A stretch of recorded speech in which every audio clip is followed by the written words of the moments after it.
I'm really short, so I never stand behind podiums. My name is Andrea Parra, and I am Colombian, and I belong to the Colombian Coalition for the Implementation of the CRPD, and until recently, I have been the advocacy director of CREA, which is a feminist organization that works mostly in South Asia and East Africa. And I'm really excited about the panel today about intersectionality and social movements. And all our three panelists are local from Ireland. I think it's always very important to learn more about the places that host you. Also, we know that there's a lot of experience in the audience. And so to begin, I'm going to ask if you can signal who here feels that they belong to a social movement. And that will be the majority of the audience signaling. And also I'm going to ask if you can, for 2 minutes, everybody, there's a post-it close to you or on your table or something. So I'm going to ask if you can turn to someone close to you, next to you, or if you're alone, behind you, someone close. And if you can talk for a couple of minutes about a movement you feel you belong to, just share which one. And if you can write in the post-it, you can pick if you don't want to write, it's okay. One way in which that movement to which you belong is inclusive, and one way in which that movement you belong to is not inclusive. Yeah? Is it clear? Yeah? So go, 2 minutes.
So I'm going to ask you to start writing in the post-its, and as soon as you have something in writing, pass it to the volunteers.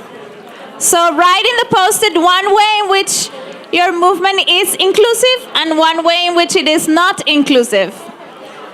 And signal the post-it so the volunteers can pick it up. And if you need assistance writing, please let one of the volunteers know.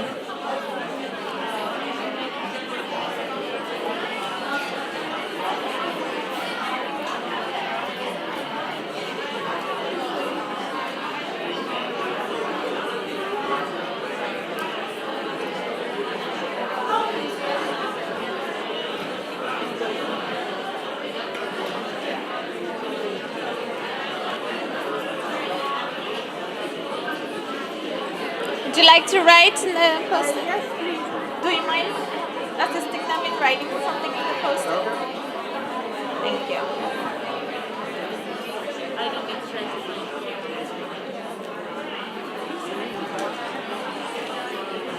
So please write and pass the post-its to the volunteers. Signal so they know that you want to give it to them.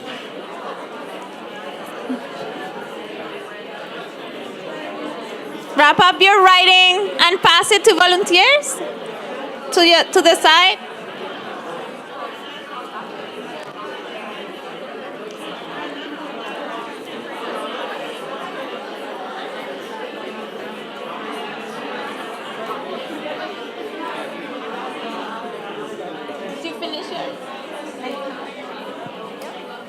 pass it to the volunteers, please. Pass the post-its to the volunteers.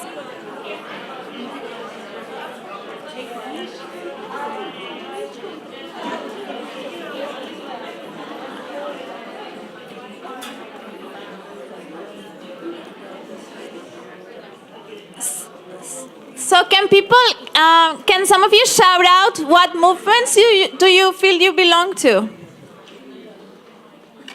What movements do you think you belong to? Disability rights? Others? Other movements? Indigenous people's rights? Other movements? Sorry, women's rights movements? Others? Gender movement? Queer? I know there are a bunch of students. No student movement here? Yes, shout. Age.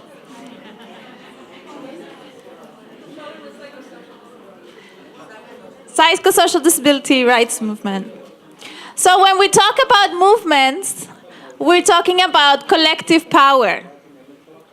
And we're talking about a group of people who have a base and generally are heartbroken or outraged about something.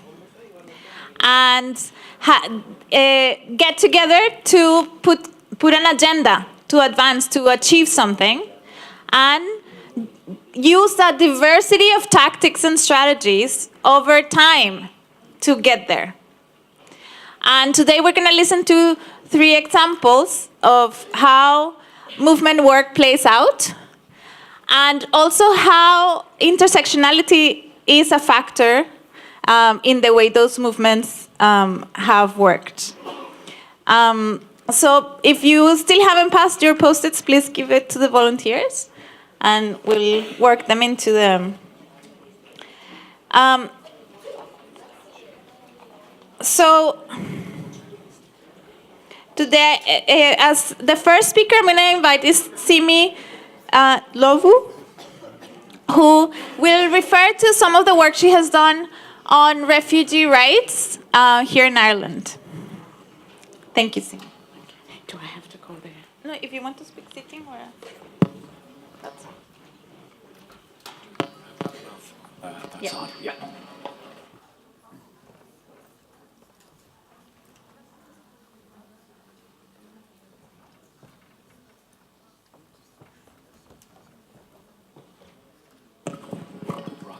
Yeah, thank you.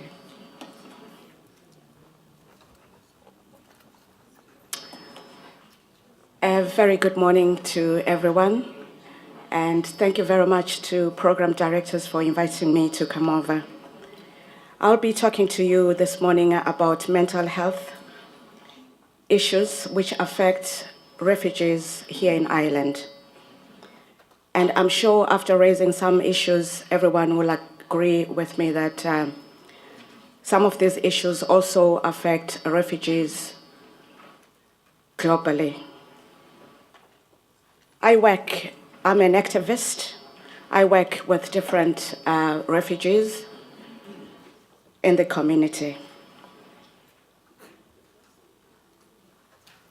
Children are innocent and are greatly affected by their upbringing and what they witness every day. Many people know this famous quote from the novel, "To Kill a Mockingbird." You never really know a man until you step into their shoes and walk around in them for a day. I'd love everyone to take a moment to try imagining what life in direct provision must be like. People must be wondering, what is direct provision? Direct provision is a place where refugees are placed when they come to the country. Refugees often experience considerable mental distress owing to extreme and often lengthy disruption to their lives. Many will have faced oppression, war, and torture in their own countries and may be experiencing mental problems such as anxiety, depression, trauma-related symptoms. Problems are also compounded for many refused asylum seekers who are unable to return to their countries of origin and may stay in their host country for many years. People seeking asylum are at risk of mental health problems based on specific risk factors, including loss and trauma, both prior to and post-arrival. Mental health problems may be expressed in various ways depending on cultural background, personal experience, and reception factors.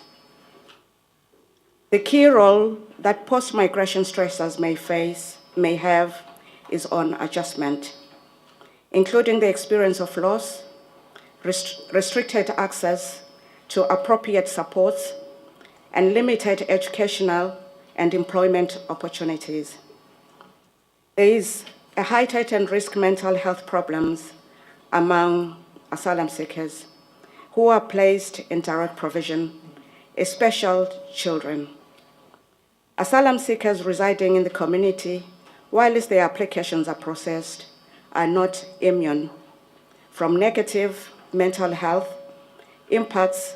Prolonged asylum seeker status can affect their well-being. Insecurity and uncertainty and living in the fear of forced removal from the country have been found to have a significant effect and can dangerously compromise the well-being of asylum seekers. For asylum seekers residing in the community, access to adequate support services and avenues for social inclusion are essential and should be available immediately.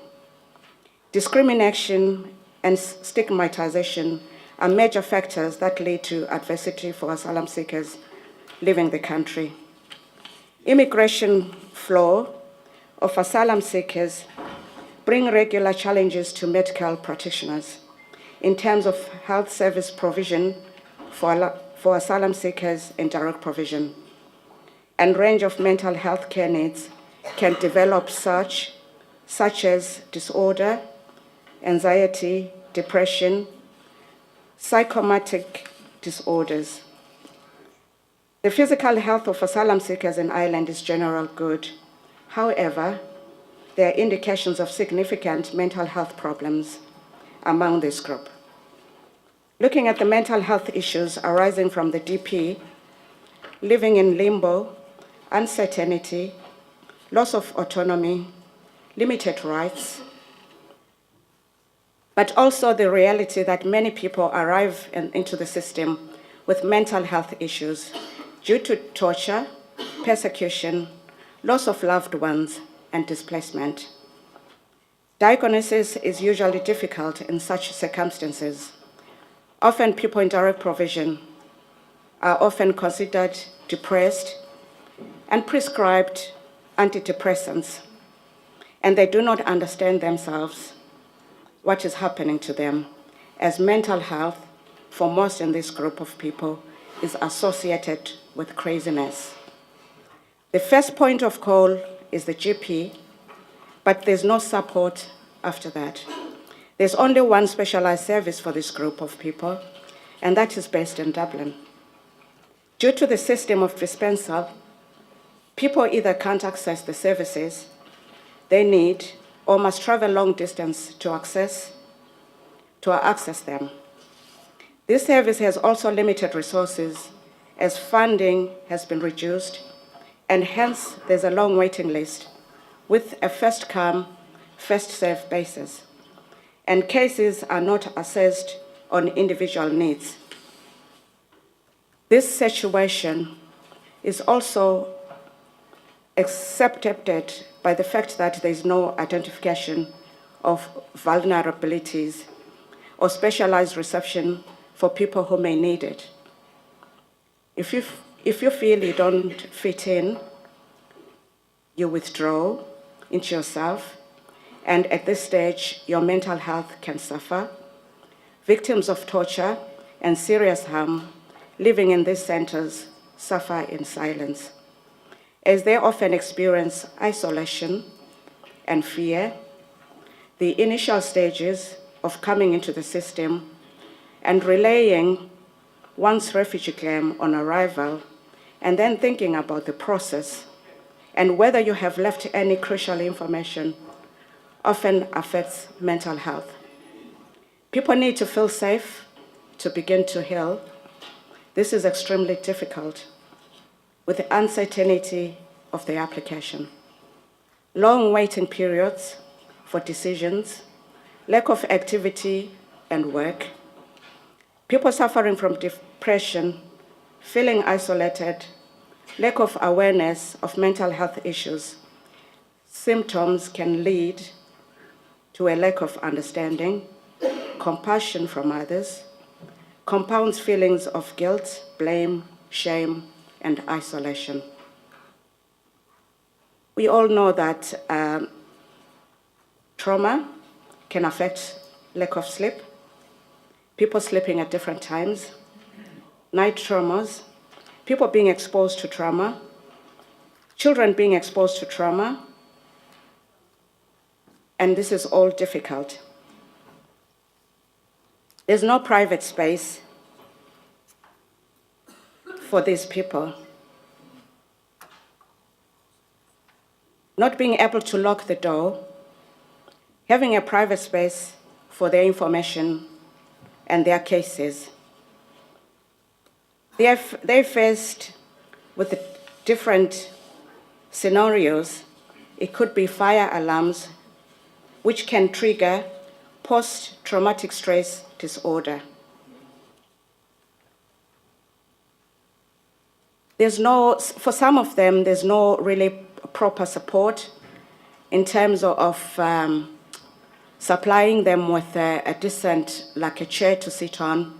Most of them, they live in a cramped place where they have to sit on beds all the time, and then they suffer from back problems. Not having good mattresses, lack of pain therapy, centers, staff not taking into account the physical damage that has been done through rape, chronic pain that comes through trauma. People do not always feel safe, comfortable sharing information with others.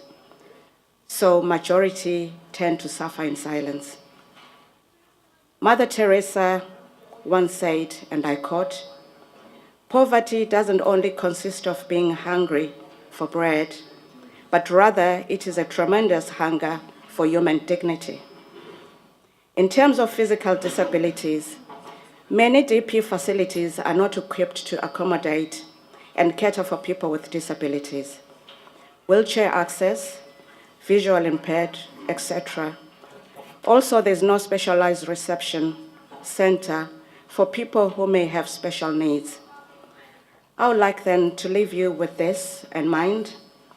We need to give each other the space to grow, to be ourselves, to exercise our diversity.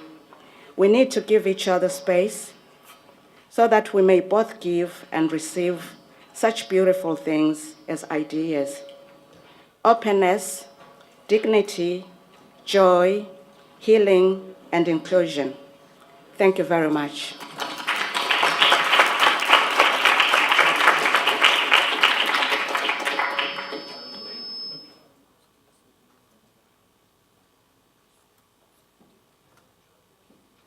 Thank you, Simi. Now we're going to hear from Susie Barn, who will share with us some of the actions she has been involved in with regards to LGBT movement as it intersects with disability.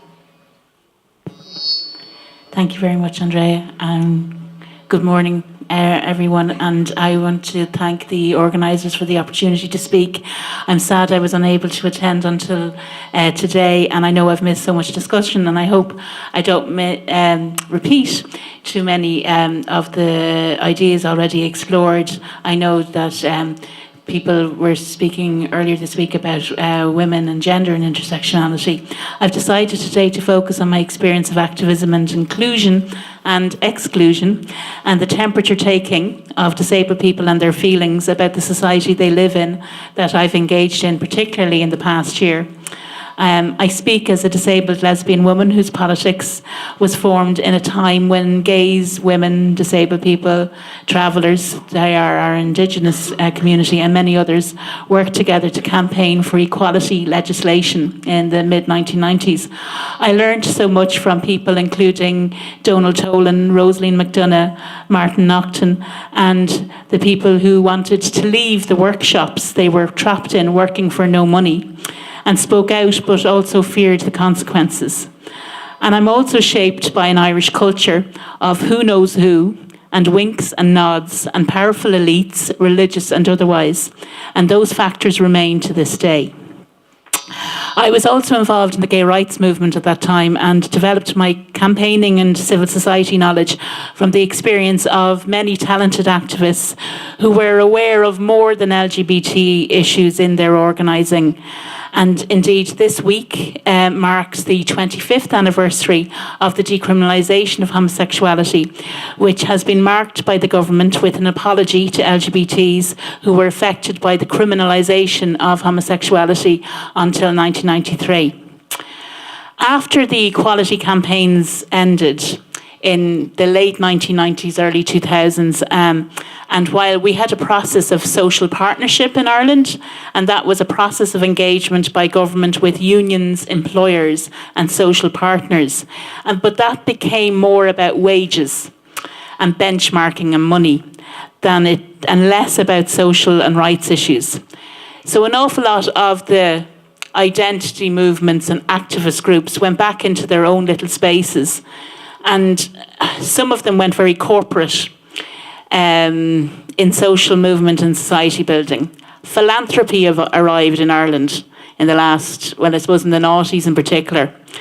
And philanthropy modelled movements, and movements modelled themselves to get more money. And more essential services were provided by charities and not-for-profits and funded by the state. Via these vehicles. We have a tradition in Irish society of outsourcing everything. First it was to the religious, and then it was to charities, and now it's to not-for-profits, and also for-profit agencies as well. And that all has an impact on, and I will go on to talk about how it has an impact on the way in which people with disabilities experience their lives and their rights. So I am speaking in a very much in an Irish context today, and while today we're speaking about inclusion and social action, I think it's important to reflect on the state of affairs in the disabled nation before we cast our eyes on the wider social action landscape. Our disability movement in Ireland, or movements, are very fractured or non-existent. Our forefathers and mothers in disability politics are exhausted or no longer with us. And many of the rest of us are exhausted and simply surviving.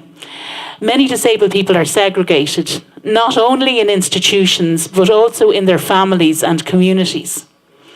Austerity has limited lives and expectations, and the gains that were fought for by disabled people in the 1990s for independent living, for personal assistance, for rights and choice, many of those have disappeared, and we are told that we should be grateful for what we have.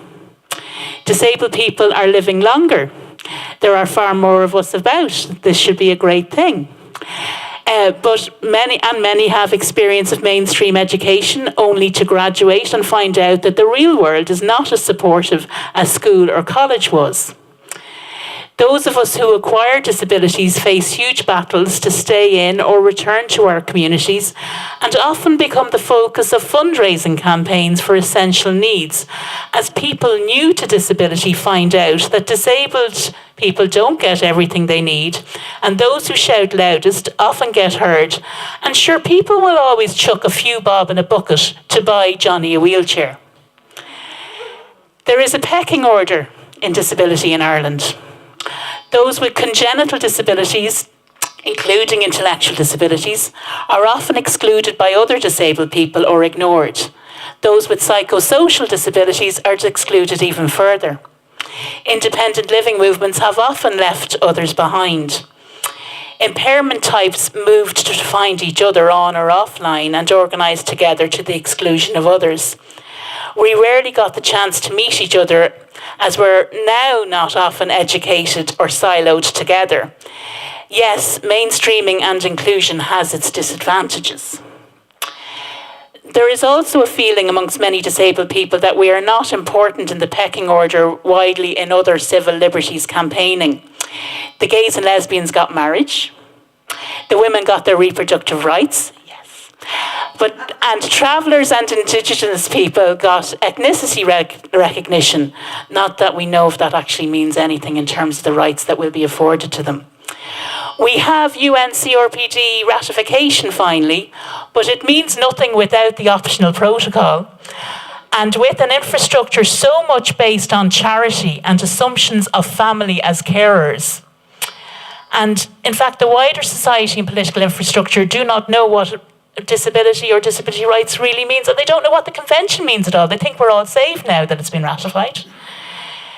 And we also have the notions of, we hosted the World Special Olympics in 2003, and aren't we a great nation for it?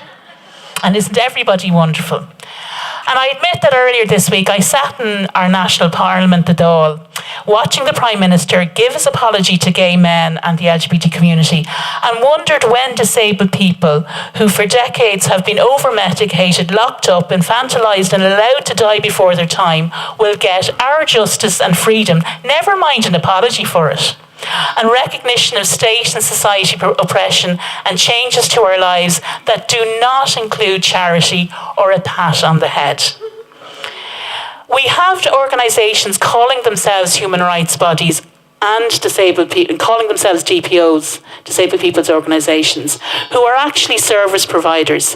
And many of them are engaged in restricting our human rights and indeed being found to infringe our rights when they are inspected by HICWA, which is our Health and Social Care Regulatory Authority. I think there are some people here from there attending this today, and I do appreciate their work very much, but it's the organisations they inspect, calling themselves human rights and championing human rights, that I have an issue with. Some of these organisations are now seeking to include more people with lived experience on their boards in order to qualify as DPOs, as outlined by the Convention. They ask disabled people to appear in photo shoots or make statements to Oireachtas, that means our Parliament committees, whilst afterwards nothing really changes for the individuals or their peers, and many able-bodied staff continue to get their salaries paid.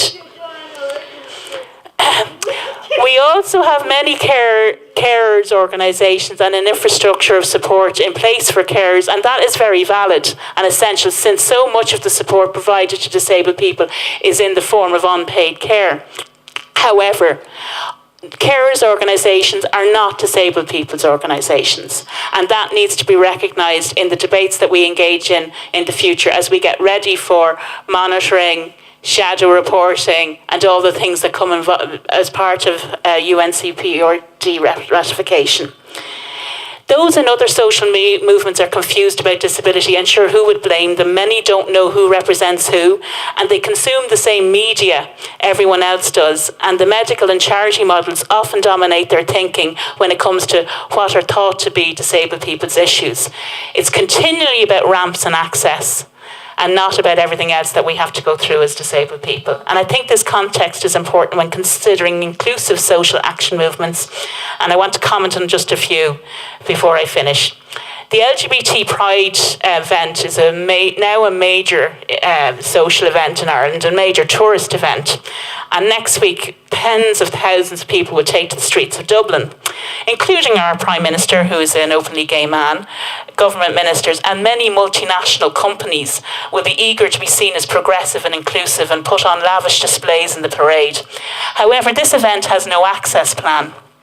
The 10 days of other events during the festival are often held in inaccessible spaces.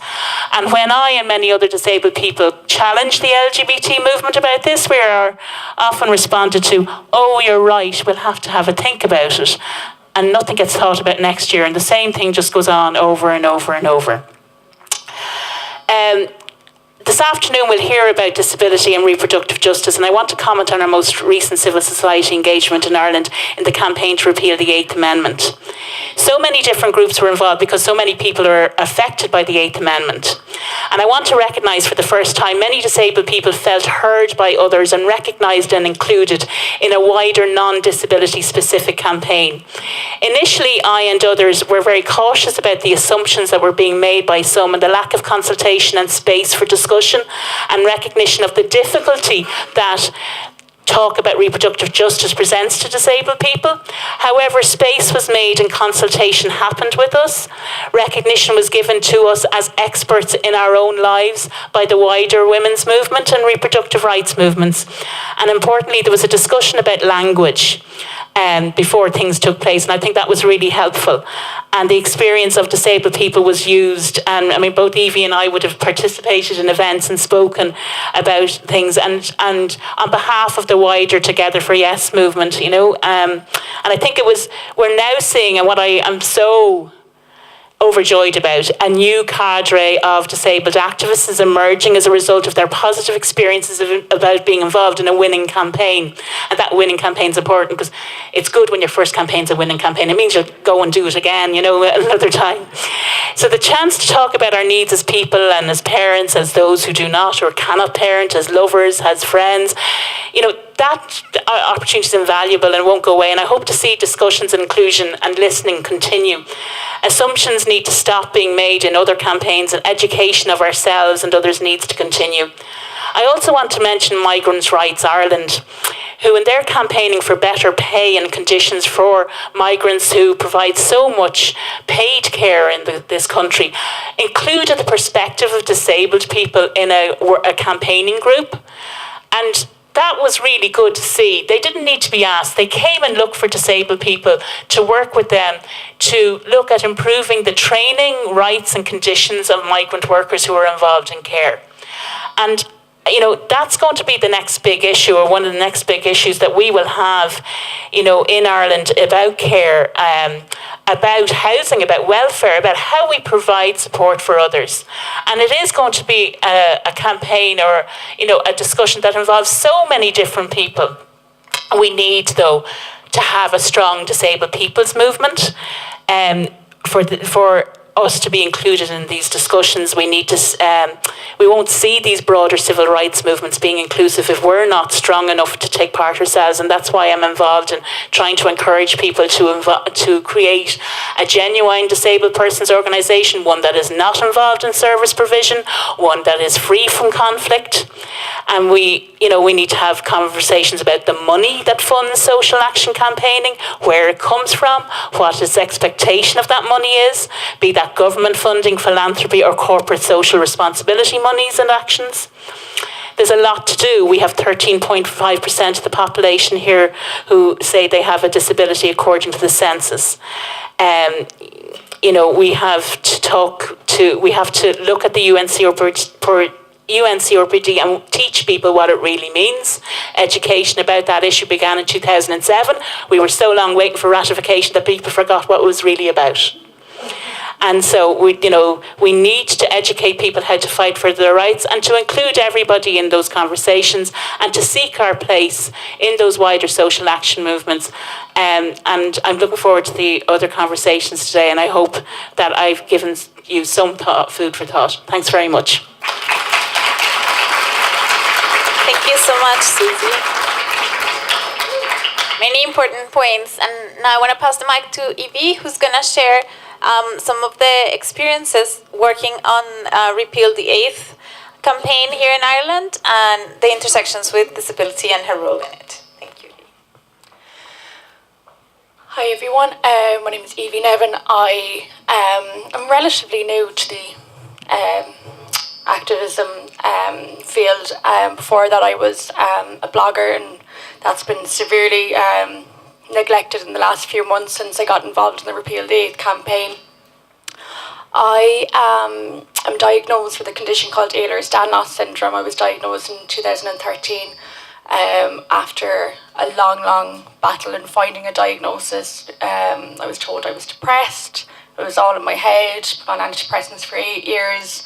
and it's something that I think a lot of people can,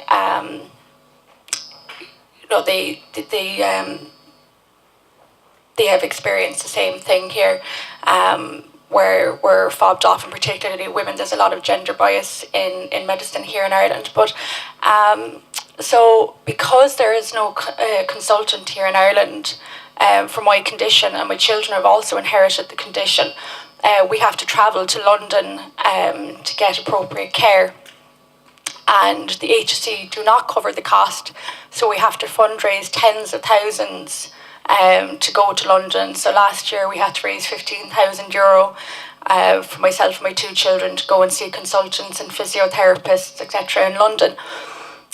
There was one occasion where I had to go for an upright MRI because we don't have any here in Ireland, and it was £1,700. And because it was so expensive and very last minute, my family couldn't come with me, so I didn't have my husband or my children with me on this particular occasion. My dad came with me, but and he was great company, but I was lonesome, without my husband and my children. And it was a particularly difficult test for me. I was in a lot of pain. I was kind of overwhelmed with everything that was going on because I was very worried about what they would find. And then I remember going back to the hotel and sitting down on the bed and thinking about the 12 women in Ireland who travel every single day to access abortion care abroad. And then I thought about the logistical nightmare it would be for people with disabilities to travel to have an abortion. And I just really empathised with them, and it really is a logistical nightmare. It would be particularly for me. And then if you're a parent, trying to organise childcare, and all the while, this shame and stigma and trying to keep it all quiet. So the choice movement was, it was building, and we were calling for a referendum for this issue. And, the more I thought about how it would affect people with disabilities, I realised there was no kind of organisation that was, calling out and getting involved in this particular campaign. So I set up Disabled People Together for Yes.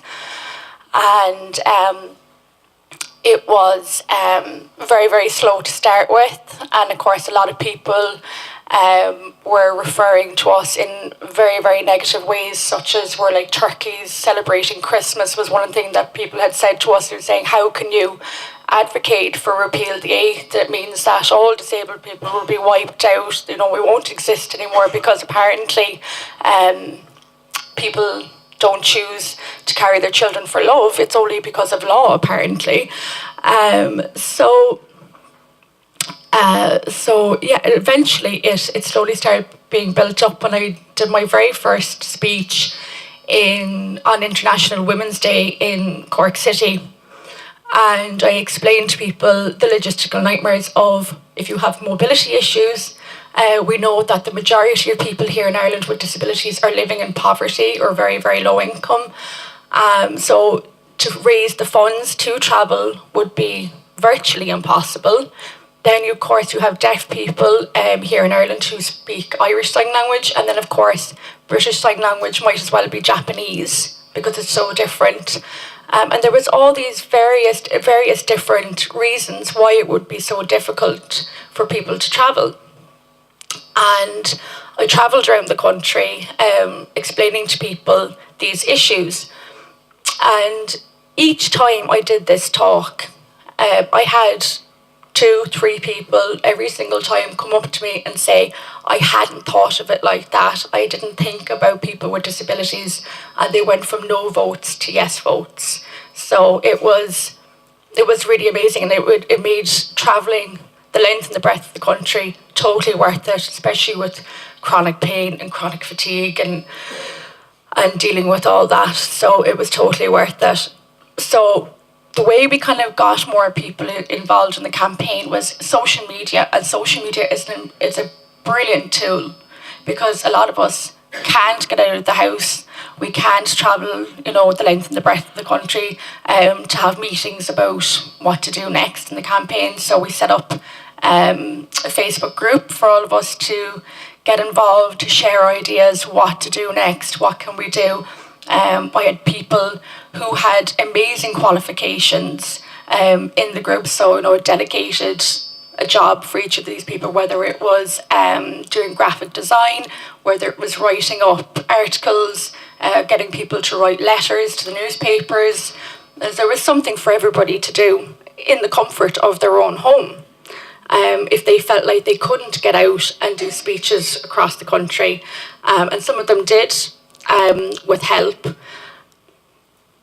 So then, of course, we had a pretty successful social media campaign with Disabled People Together for Yes on our Facebook page, 4,000 likes, which was for such a specific group. It was great, and we had lots and lots of able-bodied people support us and ask us what they can do to help us, because I think everybody knows somebody with a disability, so everybody was thinking about the people that they knew and how they would be affected by this amendment.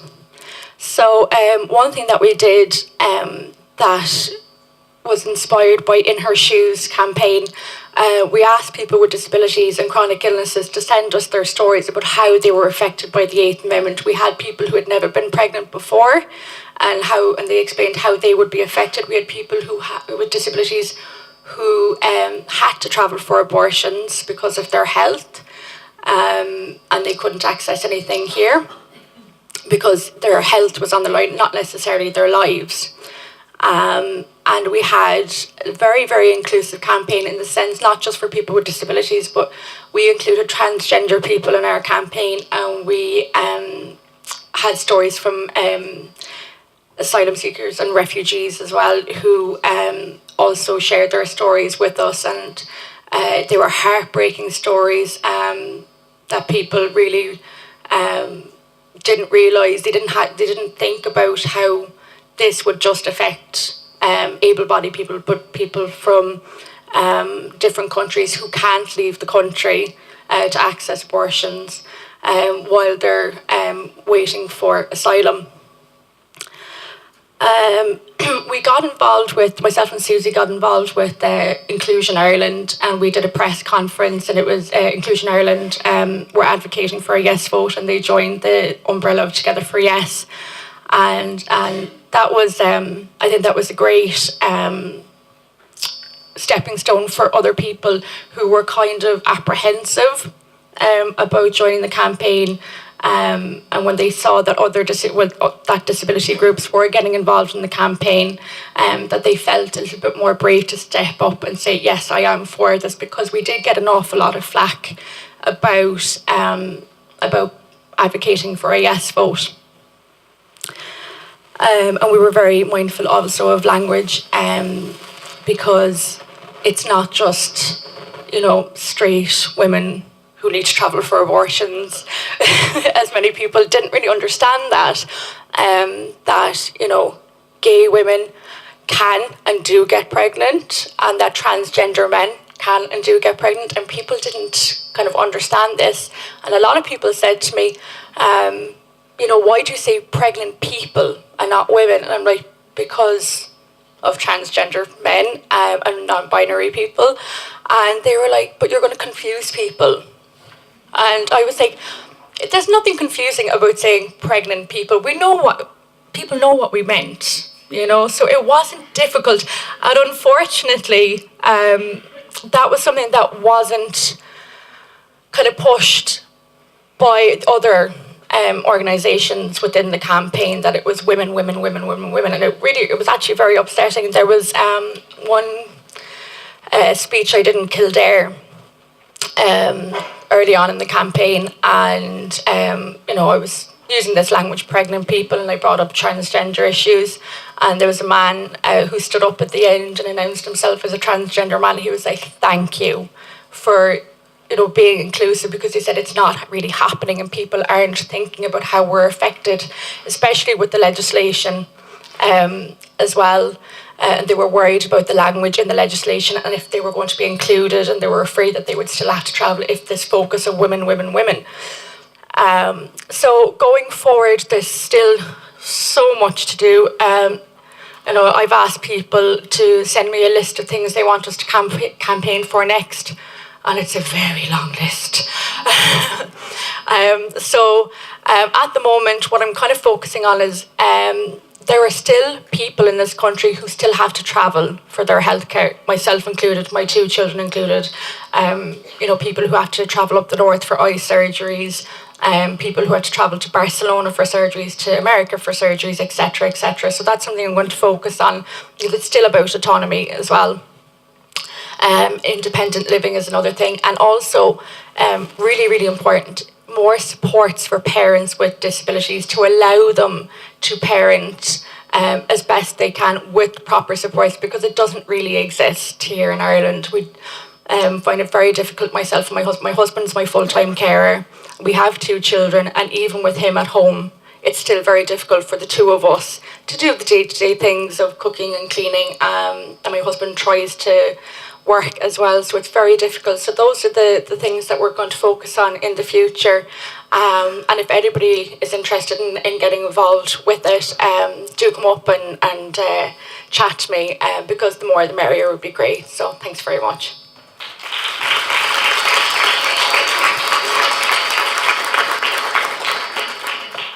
Thank you so much, Evie. And before we get into the discussion, I want to share some of the things that people said in the post-its, and also extract some of the things that, or not extract, I don't want to be extractivist. I pull out some of the things that the panelists said. So about the question of who's not at the table, and I think the question of who are we leaving outside of the conversation for people belonging to movements is a continuous question, and we have to keep asking it, because there's always something that it's not in our range. So some of the things that people mentioned is, in their movements, women are not in leadership, or people with invisible disabilities. The movement has divergent positions and don't accept other identities, like trans folks. People with economical disadvantage, and I think some of the points that Evie made about having to travel, those impact particularly people who are economically disadvantaged. Movements that people in the room belong to tend to be white dominated. It don't include young people or immigrants, of women of color, or people living with dementia, or people with obesity. Sexuality is an issue that is marginalized in the conversations within the movements. The experience of indigenous people, men, tribal and rural communities, women living with HIV, sex workers, parents with disabilities, people with other nationalities, people who have cochlear implants, children with disabilities, queer people with disabilities, older persons with disabilities, are some of the things that people mentioned. And also, I think that the 3 of you, to some extent, mentioned what are some of the issues that movements face in their processes, and some of the things that Susie and Evie and Cindy mentioned include infighting and fragmentation, how people are siloed, not communication that is not accessible to everybody, the representation, who speaks for the movement. So Susie mentioned organizations that are actually service providers, calling themselves CPOs. And I think that that's true in many movements. Divergent views on issues. So disagreement, and for example, in the women's rights movement, the question of sex work, trafficking, and the conflation is a typical example of how that divergent views play out. And actually, in some of the things they mentioned, and on abortion, and we'll also have a panel on that, the question of how funding impacts movements is key. When you put money, then many things happened. And then we also heard about successful strategies that worked in these examples, and also some people shared. So the use of inclusive language, the conversation about what language do we use to make sure that we are including everybody that is going through the experience. So things like the pregnant people example that Evie mentioned. Consultation with directly affected people, Susie mentioned that. So how do we make sure that people who are directly impacted by the issues that we're fighting for do have a voice and also take positions of leaderships within movements? The use of social media as a strategic and inclusive tactic. And very important also, the possibility that everybody who's interested in the issue has something to contribute from where they are. So many times we have this idea that social movements require people to have the time availability and the choice to go to marches and spend 12 hours a day being activists, and that many times that view drains movements. So how do we make sure that people can contribute from where they are? So I want to open the floor for questions and comments with that framework in mind.